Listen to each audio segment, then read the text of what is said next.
Coal, the lifeblood of India's economy. It powers industries, generates electricity, and drives development.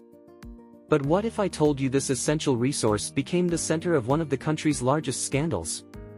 This is the story of the coal allocation scam, where corruption met greed on an unimaginable scale. Between 1993 and 2010, coal blocks were allocated to companies to fuel India's growing economy.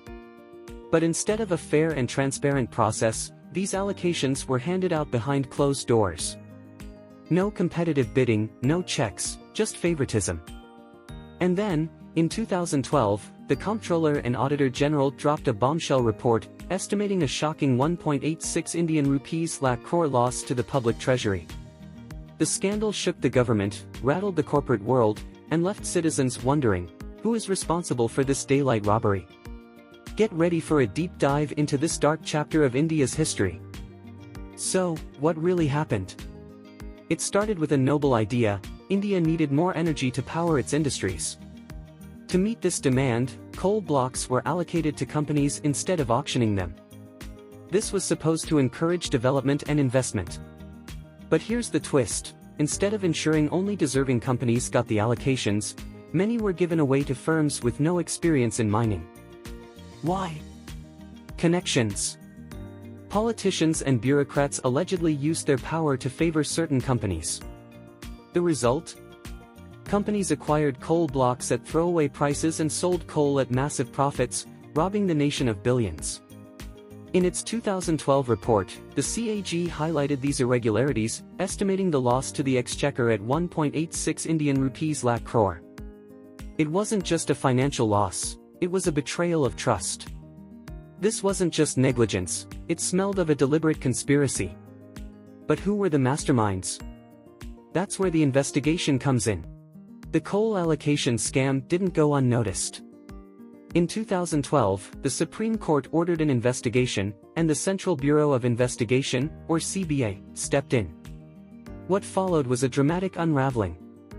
CBI officers raided offices, seized documents, and summoned top executives for questioning. The spotlight was on over 200 companies and numerous high-profile individuals, including bureaucrats and politicians. Whistleblowers came forward, adding fuel to the fire, but it wasn't that simple. The deeper the CBI dug, the more complicated the case became. Allegations surfaced that even the investigators were under political pressure. Could the CBI deliver justice while its own independence was under question? It was a race against time, with the nation watching every move. But behind the scenes, deals were allegedly being made, and questions loomed: would the guilty be punished, or would the powerful escape unscathed?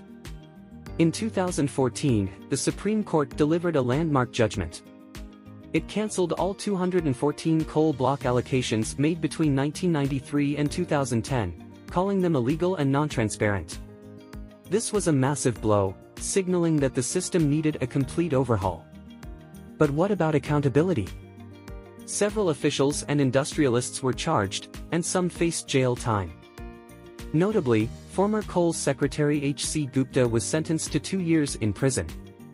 But many argued the big players, the true masterminds, walked free. The aftermath of the scam led to reforms in the way natural resources are allocated in India. Competitive bidding was introduced to ensure transparency, but the damage was already done. This verdict was a start, but for many, it wasn't enough. People demanded stricter laws and harsher punishments to deter such large-scale corruption in the future. The coal scam wasn't just about money, it struck a nerve with the public. People were angry, frustrated, and disillusioned. How could something so massive go unnoticed for years? And more importantly, how could the nation's leaders allow this to happen?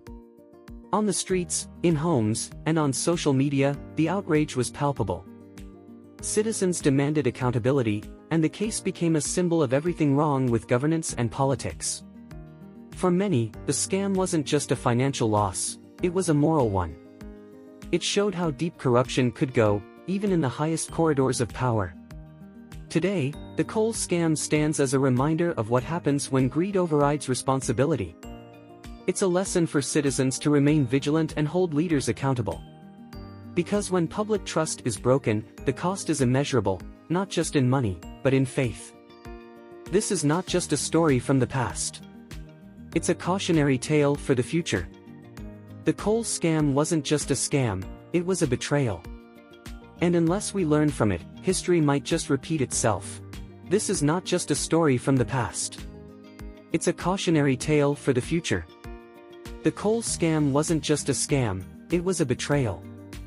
And unless we learn from it, history might just repeat itself.